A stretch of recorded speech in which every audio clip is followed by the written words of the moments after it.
Same again, barman. Oh, don't mind if I do. Hi guys, it's Petite Barman here. Welcome to Same Again Barman YouTube channel. A great philosopher once said, Naughty, naughty, very naughty. Well, funny enough, that philosopher is also a DJ. He's also a songwriter. He's also an actor. He's also... What else do you do? You're a meditation artist. It is Mr. C. How are you doing? I'm doing fantastic, Pratik. How are you? I'm all right. What do you think of the beard? I like it. I think it's very becoming. I think the ladies are going to be all over you. I was going to say like flies on poo. Oh my God! Oh dear! It's a lockdown look. How are you being, Rich? All right? Yeah, I'm fantastic. Yeah, working hard and keeping busy. How about your good self, sir? Yeah, I've been all right. Lockdown. Started this YouTube channel, and you're my first guest. Hey. So you better make it good. You better make it good, Rich. Oh, so, that's what she said. I got to ask you, what have you been? Just briefly, what have you been doing in lockdown? On Tuesdays, I do Techno Tuesday, and Friday, I do Class of 88. I've started a new podcast portal website called Freakstream. So that's freakstream.com. And freak is spelled F-R-E-Q, like super freak, of course.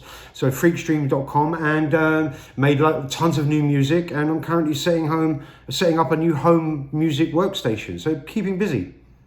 Take us back to when you first originally started in rapping. That's where you started, isn't it? Yeah, I was 16, and I was a body popper before that. And all these kids were doing all these amazing moves. They're like 10-year-old kids spinning on their heads and shit like that. Well, my hair is really thin, look. Really thin. There's no way I'm spinning on my head. Can you do the crazy legs, and could you do the windmill? No, I couldn't do any of that. This is the point. I wasn't a break dancer. I was more into sort of body popping and like that kind of lock dancing. And these kids were doing all this amazing stuff. And me spinning on my head with thin hair was a no. So I was like, right, what do I do to stay a step ahead? So I started writing rap lyrics, and that's where it began when I was 16. Oh, that's good. You haven't been to the Same Again Barman before, have you? You haven't been to this bar. So I'm going to offer you a couple of drinks, yeah? Yeah. They're cocktails, yeah? Yeah. The first cocktail is called Move Any Mountain, yeah? It's got tequila in it, yeah? Yeah. The second one has got, it's called Forever People. Yeah. It's got vodka in it, yeah? Yeah. And the third one is called Ebenezer Good. It's got whiskey and a secret ingredient. You have to, which one would you like? Right, well, because I'm alcohol free at the moment, so I'm going to stick with water, if you don't mind. It's a pint, barman, it's a pint of water. It's got to be all right. Well, obviously... But if I were drinking, it would be the whiskey with the secret ingredient, no less. We'll come back to that. So you started rapping, and then you went to Camden Palace, didn't you? Yes. Yes. It was known as the C-Rap. Oh. Which spells... Tell me more. Well, it spells crap, of course. I didn't get that. I'm too slow. I know. He's not got it. All right, I'm going to have to explain it. Jokes are never the same when you have to explain the punchline. That's what I do when I do my comedy. Don't worry. All right. So I started. I was at the Camden Palace in '84. Late '84, I went there, and I'd been rapping a couple of years, and Colin Faver was DJing with Chris Forbes from Capital Radio, and I asked him if I could rap, and he was like, yeah, go on, jog on, mate. And I said, look, come here, and I rapped in his ear, and he's like, well, in fact, come and get the mic, you're bloody good. So I got on the mic, and the whole place went absolutely bananas. I went back then probably a year or a bit more later, and this time he was DJing with Eddie Richards. and I asked him to rap again, and he remembered me, and he was like, yeah, we're playing house at the moment, but let me slow things down to some hip hop and you can rap again. I'm like, actually, I've changed my style since '84. I'm now rapping on house music. This was early '86. He's like, what? There's no such thing as rapping on house music. I'm like, yes, there is. And I rapped in his ear house music lyrics about jacking your body. And he was like, whoa, that's amazing. I said, what have you got lined up? He said, I've got Nitro Deluxe, This Brutal House. I said, perfect. I got on the mic, started rapping about Jack and jacking your body in house music, and the whole place went nuts. Colin Faver then got me on his radio show on Kiss FM. Eddie Richards got me into his studio, and we made our first record together.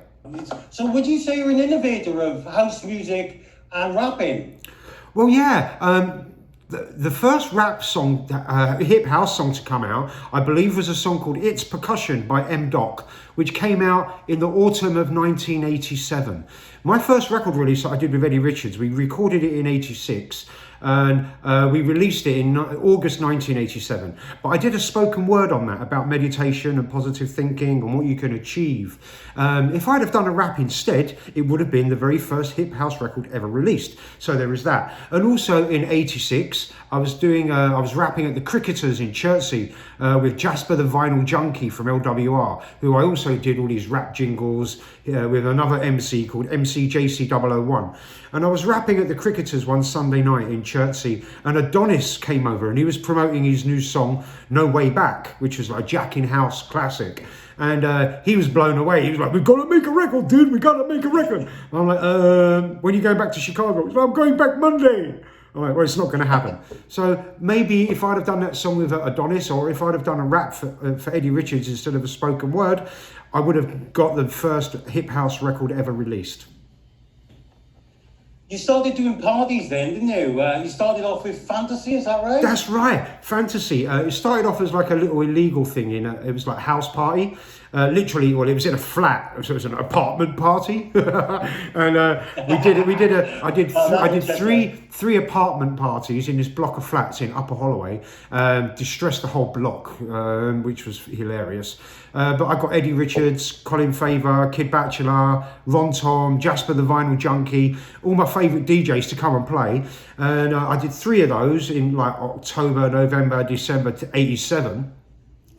And then I moved it into a nightclub called HQ in Camden Lock. And I did every second Monday starting February for about 3 or 4 months. And that was called Fantasy. So I believe that was the very first straight house music club in London. So that was the beginning of your sort of setting up parties and different ones. So you had a lot more different parties after that. Yeah, well, before that, I did do a couple of pub parties and stuff when I was doing hip hop and stuff in '82, '83, '82, '84, around the area. But I don't really include that. But yeah, after that, I worked at Clink Street in London Bridge as the resident DJ, but I was also helping promote that in a big way. In fact, the first party they did there was a bit quiet. I left at 1 o'clock in the morning and went down the West End, or 2 o'clock, went down the West End, got everyone coming out of all the clubs, and filled up by 4 o'clock. The warehouse was absolutely full at Clink Street. So that was a little bit of proper street promotion. I then helped promote and do the DJ bookings at the Dungeons in Lea Bridge Road in 1989, resident and DJ booker. And then in 1991, I started Fantasy with Nathan Coles. We did a string of parties in Shoreditch in a loft space on Shoreditch High Street. At the end of '92, I set up Plink Plonk Records, and then I moved I did parties called The Drop with my partner Paul Ripp. Paul Ripp was also responsible for Clink Street in 1988, so we were already mates and stuff like that. So we did The Drop in '93. We did the Vapor Space in '94, which started off at Grays in Holborn. Then we outgrew that and went to the site in Piccadilly, and then we outgrew that and we ended up in the Fridge in Brixton. And I did that through '95, and at the end of '95 we opened the End. So I stopped doing parties in other spaces, obviously. Brilliant. We'll come back to the End, but you were originally from London, and you basically grew up in Holloway, but you were born in the East End, is that right? Yeah, that's right. Like my mum and dad, when I was born, they lived in Clissold Park, which is still in the borough of Islington. And it was like people in Islington generally were born in Archway, either at the Whittington or there was an actual maternity hospital up there. In Upper Holloway, but because we was right on the edge of Islington and Hackney, I think the ambulance just took me to Whitechapel Hospital. So I was born in Whitechapel Hospital, true Cockney, within the sound of the bells of Mary Le Bow, and which is in Farringdon, by the way. It's not Bow in East London. A lot of the Cockneys get that wrong. If I was pointing that out. Okay, I've got something for you, Richard. Yeah, what you got? You know, you say you're a Cockney. You're a Cockney, yeah. So I've got a couple of Cockney phrases for you. All right. And let's see if you can get them, yeah? Yeah. Mork and Mindy. It's always a bit windy, isn't it? A bit chilly. Well done. Yeah. Alan Wickers. Go on, get your knickers down. Okay. This is a Welsh one. Oh, Welsh one. Abergavenny. What? Abergavenny. Hold on, I know this one. Oh, what is it? Abergavenny. I can't remember. Abergavenny, give me a penny. Give us a penny, right? I thought it's got something to do with penny, but you know, I didn't use me Uncle Ned and have a lily pink, did I? What? You haven't got Chelford St Giles, have you? I actually have, but it's all right. It's nothing. It's nothing the anusole won't fix. Right, if you didn't realise that, that's piles. But anyway, you're a twin as well, no? I am a twin. She got all the looks, I got all the brains. I met Julie, and you're right. Yeah, my twin sister Julie, she's amazing. We're literally two peas in a pod. We're the same in every way. Both very spiritual, both think on our feet, both very brave. Both into like all the same kind of musics and fashions. We used to party together from the age of 13 onwards, and here we are, almost 55, and we still party together. So she's my twin sister's brilliant. I've got two brothers as well. Do you have this sixth sense that people talk about? Yes, we do have a sixth sense. It's called telepathy, actually, and all sorts of things have happened between us. In '92, I was driving to Dance FM to do a pirate radio station show. And I was driving up Seven Sisters Road, getting towards Seven Sisters Station. And all the traffic broke really sharp. So I broke really sharp. And I looked in my mirror, my rear view mirror, and I saw this little white Bedford Rascal van, and it went bang, straight into the back of me. And my sister was phoning everybody. Who's had an accident with a little white van? Who's had an accident with a little white van? Wow. Another time, I was in Knightsbridge, and I was right over the street, walking past Harvey Nichols, and I looked over the road, and they had a really nice window display from over. It looked really good from across the other side of the street, and I was like, "Oh, look at that! Look what a great window display!" And walked into a post. I went like, "Yeah," I cut my eye. I got a little scar there, it really hurt, and I was like, went blind in my left eye for 10 minutes. Only 10 minutes, but at exactly the same time, my sister got a flash and went blind in her left eye for 10 minutes. Wow. So we've had strange things. When we're together in a room, sometimes we don't even need to talk to each other. We just look at each other and nod and smile. Oh, that must be great, you know. That's really interesting, actually. It's great to have that sort of bond. What's it like with your brothers? My brother, I'm very close with all my family. My brother Jimmy's 13 months older, and my brother Vince is 17 years younger. We don't have any telepathetic connections. Telepathetic. Is that what they call it? Telepathetic. Telepathetic. Well, me and my sister could get pretty telepathetic, I'll tell you. Well, we'll go back to the music, and you were saying you hosted nights and everything, but you also. Obviously, the Shaman started and formed in '87, and then you joined later on in '91. Is that right? Yeah, well, kind of. The band actually started in '86, I believe, and it was a rock band, a psychedelic rock band from Aberdeen. in Scotland. And they was basically like really cool psychedelic rock band. And then Colin split up with the band members from there, and he moved to Glasgow and met up with the genius Will Sinnott. Will Sin, he was known as. Absolute genius in every way, huge heart, amazing man, like proper activist, like all for everything about this guy was amazing. So they teamed up together, started to get a lot more electronic, and it was in 1988 that Charles Kosh, the Shaman manager, moved down to London to get a record label deal and a publishing deal for the band. And then he stumbled across Clink Street, the acid house movement that we had going on. Obviously blown away, got onto the phone to the Shaman and said, like, you have to come down to London. This acid house thing is amazing. Like, it's proper psychedelic. You're a psychedelic band. Come and check it out. They came down and fell in love, stayed in London, squatted, changed their blueprint to full-on acid house. And that was the beginning of the dance music history of the Shaman. They asked me in 1989 to get involved in Move Any Mountain, where they actually asked Paul Oakenfold who he would recommend as a rapper. And he said, well, house music, there's only one rapper. You need to speak to Mr. C. So Dave was like, oh yeah, of course, why did we think of that? Like, they sent Charles to talk to me. I'd already worked with Charles. He put on some warehouse parties back in '88 that I DJ'd for. So we were already mates. And he asked me if I wanted to, do this rap called Move Any Mountain. And I'm like, well, because I'm into meditation and positive thinking, Move Any Mountain, the message was right up my street.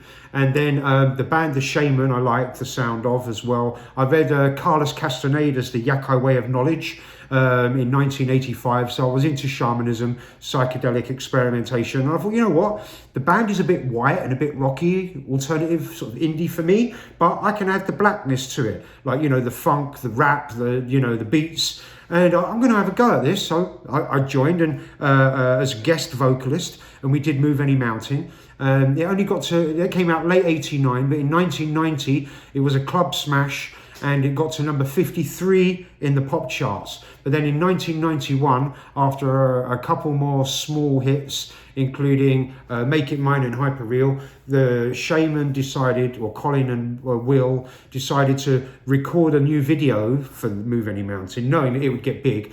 We recorded a fantastic video, and then the record went to number 4 in the pop charts in 91. And it was then in 91 that I was asked to join the band as a full member by both Will and Colin. Then after that, it was Love, Sex, Intelligence, is that right? Yeah, well, right after the video shoot, we sadly lost Will, who drowned off of La Gomera Island in the Canary Islands. But we was going to stop the band, but we carried on, fan pressure more than anything, I guess. And it was good to continue with Will's legacy. And then we had, after that, the next single was the first single off of the Boss Drum album, which was indeed Love, Sex, Intelligence, which was also a top 10 hit. Your big hit came then. Yeah.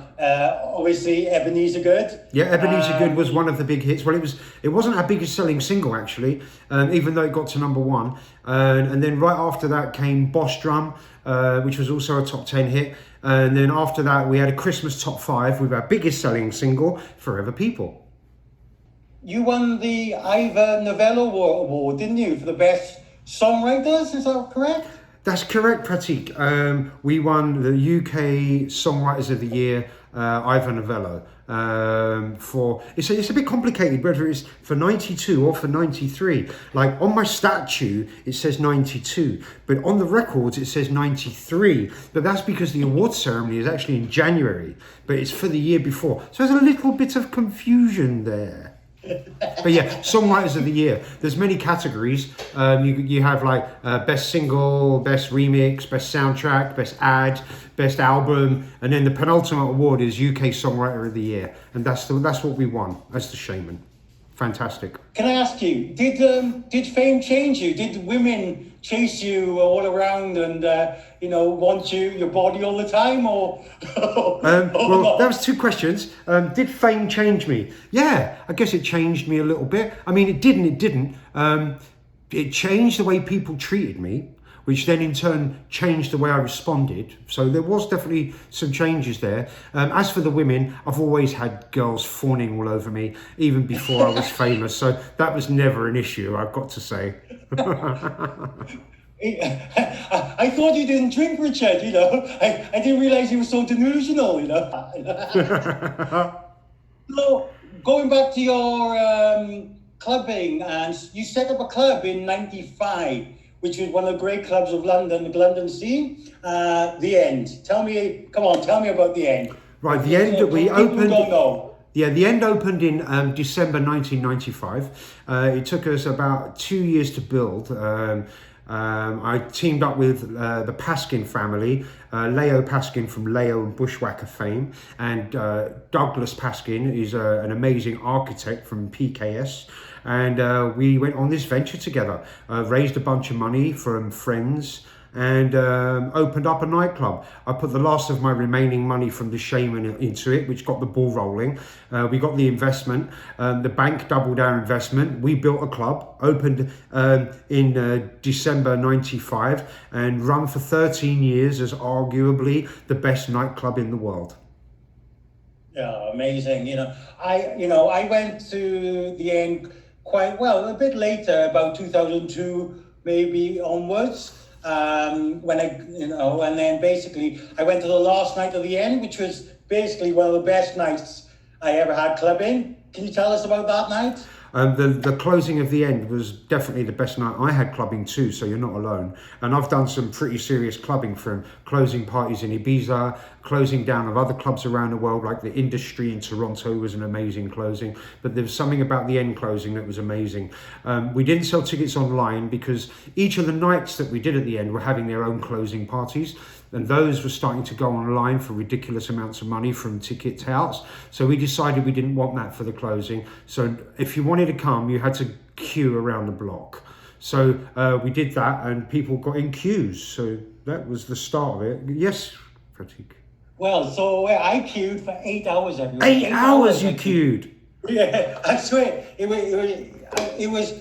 think I queued up on the Saturday morning, maybe, I think. And then I got in very early morning, and then got in about lunchtime, and I stayed for a while anyway. Yeah. I remember they were pouring drinks from the bar towards the end. Yeah. Did you close that out that night? You closed? We closed Sunday night at about 2 o'clock in the morning. Yeah, but you continued a little bit after that, didn't you? Yes. Yeah, we did. Yeah, no, it was one of those, like, when it all sort of, like, the main dance floor finally closed at about 2 o'clock Sunday afternoon, and then the lounge room closed at about 5 o'clock Sunday afternoon, and then it was continued in AKA, and it just kept going and kept going. It was, in the end, it was just like all the drinks got all taken from the bar and gave away, and it was just like, until the place was drunk dry, we continued. The bar became a dance floor. It was quite amazing. I think the fire extinguishers went off as well. Yeah, people was fucking about with whoops. People was messing around with the fire extinguishers and whatnot, and oh god, you name it, it happened. It was a proper mad closing party, that was. It was one of the legendary parties, I can tell you that for a fact. Yeah, brilliant. I've never been to anything like it since. It's one of those things, those sort of parties don't happen very often. And, closing the best club in the world, people, the emotion, the laughter, the joy, the tears, the sadness, all rolled into one. It was simply incredible. You can't explain that kind of emotion. You have to see it. Do you know what I loved about that night? It was all the people from many nights from different parties coming into one place, for that, to celebrate the community together, wasn't it? It was amazing. It was. Well, it was very much a family anyway at the end. Obviously, it's a family-run business with the Paskins, because Zoe Paskin, Leo's sister, was the managing director. She did such an amazing job. In fact, the whole family did. But the staff that we had there, like the management, like Liam, Ty, like all the people in the office, AJ, like you name it, everyone that worked there, I can keep going on and on of all the people. It was a family. And that family vibe went out into the security, the bar staff, and then into the club itself. So a lot of the regular patrons of the club became like family as well. So it was the whole atmosphere had this family thing that clubs just didn't have, and that was part of the magic. And it also went out into the other club nights at the end, so all the different promoters could all come together. There was a night called Players on a Tuesday that was fantastic, where people that worked in the nightlife industry would all come together for that night, and that was very special. Now, you talk about family, you've also got the Super Freak family.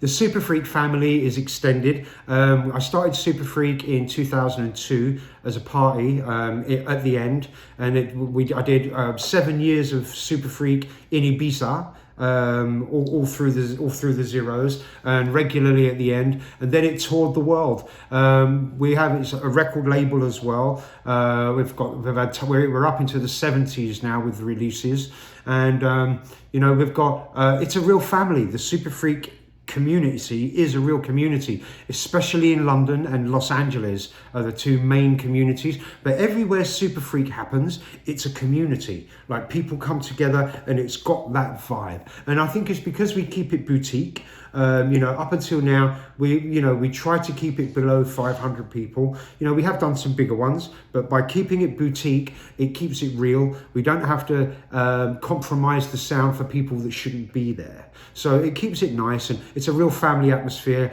Everyone talks to each other. It's something very special that you don't really see much of in the world of commercial dance music these days. You talk about special atmosphere. You've also played like Burning Man and stuff like that. It's quite close to your heart, isn't it? Yeah, Burning Man is. Heart. Yeah. Of course, Burning Man is very special to me. My first time there was when I first moved to Los Angeles 10 years ago, and I would have been there now if we weren't under the pandemic. However, there's a virtual Burning Man happening as we speak, and it's called the Multiverse, and it's VR. And I'm actually DJing tonight for District, and then at the early hours of the morning for the Incendia experience for Camp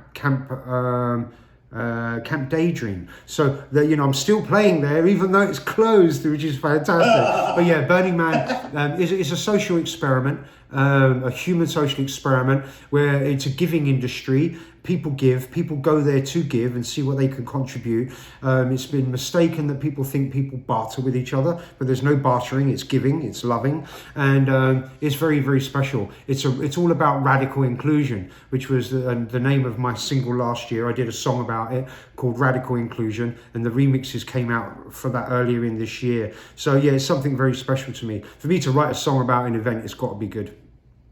Yeah, exactly. It's a real shame about what's happening now with the COVID and stuff.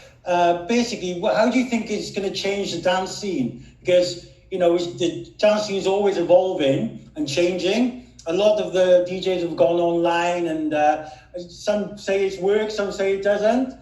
What's your future thoughts on how the dance industry is going to go? Well, I think the dance music scene, obviously, we've had to, look at different ways of getting music across. So obviously, online DJing has become a huge thing.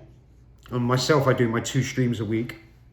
But yeah, all the old fogies that don't go out anymore think it's a wonderful thing because they don't have to take off their slippers, Patricia never leaves the house. Patricia never leaves the house. So for Patricia and all those who don't leave the house, it's fantastic. For those of us that want to be getting together and partying, it's a heartbreaker. But I think a vaccine is right around the corner. I do believe that we're going to be getting vaccinated in the early part of next year, maybe even sooner. And once that happens and that we start to get a grip on this pandemic and start flatten this curve and get the numbers down so that it is no longer at pandemic status, then we're going to open up the clubs. Of course, there's going to be certain rules. I'm imagining obviously masks, outdoors only, then indoors, and in small numbers, and then it will get bigger. But it's going to take a little while. But I actually believe that this time next year, we're going to have the 3rd summer of love.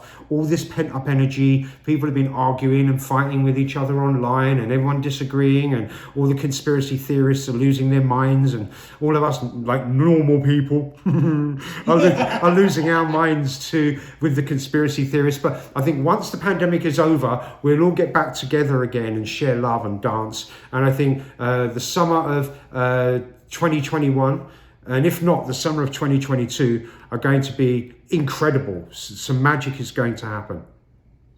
You know, some people say I'm too old to club, but I love it, you know. And just to clarify, the Patricia you're talking about is not my ex-girlfriend, Patricia. It was a general term, just in case she's watching, you know.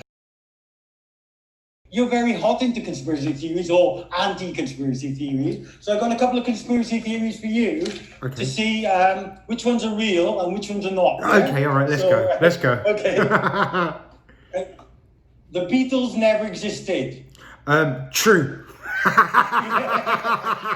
Not in my world, anyway. Who? What, the bugs? The bugs? The cockroaches? Oh, the Beatles. No, sorry. Computer says no. Barack Obama can control the weather. True. I'm going to go with true. Well, look, there have been controlled weather experiments. So I would say if anyone's going to be able to do it, the mighty Barack Obama would be that man. This is a classic one. The Earth is flat. The Earth is absolutely flat as a pancake. And, you know, this pandemic is pushing all the flat earthers right over the edge. Hey! You beat me to it! And also, Saddam Hussein had a Stargate. How interesting that? Oh, can I go through it? No, I don't know. But you know, like, you know his son Uday? Yeah. Right, Uday Hussein, Yes. he walked into the presidential palace with loads of groceries, cans of baked beans and peanut butter and that in his arms, and they're falling everywhere. And Saddam says, Uday, why are you carrying the groceries like that? He said, because there's no Baghdad. Oh my God. So anyway, the Stargate, I think everybody likes to open up the Stargate. Oh no, that's the starfish, sorry. The thing is, also, do you know where Saddam Hussein puts his CDs? In his CDs? Yeah. No, in where Iraq. Oh, in Iraq. Oh, I see. Do you know where Saddam Hussein hid his armies? I have no idea. Up his sleeveys. I think we better move on. It will digress if we don't. I think I'll have to cut those jokes out. It's too bad. Too quick. I like them more. So you moved to Los Angeles, yes, with your wife. When did you move to that? I moved to Los Angeles in November 2009. So I've been here over 10 and a half years now. I moved. I've lost my parents. I closed my nightclub. I've done everything that I could possibly do in London, from a 10-year radio show on Kiss FM to running my record labels, Plink Plonk Records, End Recordings, doing Super Freak, being one of the instigators of the acid house movement in the mid-80s. I've kind of done it all, and it's started to get repetitive. I'm a trained method actor, and I thought which I'd studied in London with the amazing John Osborne Hughes, and I decided that, you know, I'll never do anything by half. So if I'm going to make it as an actor, I need to go to America and, you know, break it in Hollywood. Yeah, I think being a former pop star with The Shaman, it would have been quite easy for me to get on like EastEnders or something stupid like that, you know, soap operas or whatever in British TV. But I just never done anything that like went that route with anything. So I thought, you know, go to America and compete against the best. If you're going to do it properly. And that was why I moved here. But I got so wrapped up in music, the record label, throwing parties, I never really got into the acting and really pushed it. But in 2018, I had a short movie called I Am Anna, which was produced by Sergio Caballero of Lumin Films in New York, in Brooklyn. And the movie did well. It got in quite a few film festivals, and we won a few awards, like Best Short Movie and stuff like that. So even after one short film, I became like, you know, an award-winning actor. So it's all looking good. I watched that movie. It was amazing. For people who don't know what the movie is about, is basically about child abuse, isn't it? So can you explain a bit more about it? Yeah, the movie I Am Anna, as you say, is about child abuse, and it's about a British playwright. His name's Ryan, and he goes to New York. He's a troubled lad. He goes to New York and he makes it as a playwright, and he gets his Broadway premiere. So he's in his like 40s, and what happens is he decides to use his beloved younger sister to invite his estranged parents to the premiere in New York. Pays for their flights, sets up a dinner, and puts it on his dad for sexually abusing him when he was 9, puts it on his mum for not doing anything about it, and the movie kicks off. So that's what it's about. It's only 13 minutes long, but it's full of drama. It's an amazing film. Honestly, the performance, if you haven't seen it, I recommend everyone to watch that film. It's an amazing performance by Richard and the whole cast, to be honest. And it's called I Am Anna, yes? It's called I Am Anna by Sergio Caballero. Yeah, it's very powerful, and it was good to bring childhood sexual abuse into the fore, and it's a topic that's close to my heart, being that I was sexually abused myself as a child, and I'm always happy to discuss this subject because it helps others that were sexually abused. So it's one of those subjects that does need to be talked about. So I was delighted to be able to do the lead role in a movie that could bring these issues into the fore. Absolutely. So going into Hollywood, you going to do other stuff, other movies and stuff like that? Well, Hollywood's closed down at the moment because of the pandemic. The industry I'm talking about, but I've got friends here in the industry, and I'm meeting more people all the time, and I've got interest in things. I'm attached to a few movies, but nothing that I'd want to talk about until they're funded or anything like that. But it's definitely going to happen for me. I will be doing more acting, and over the next 2, 3, 4, 5 years, I'll make that gentle transition from music to film. Brilliant.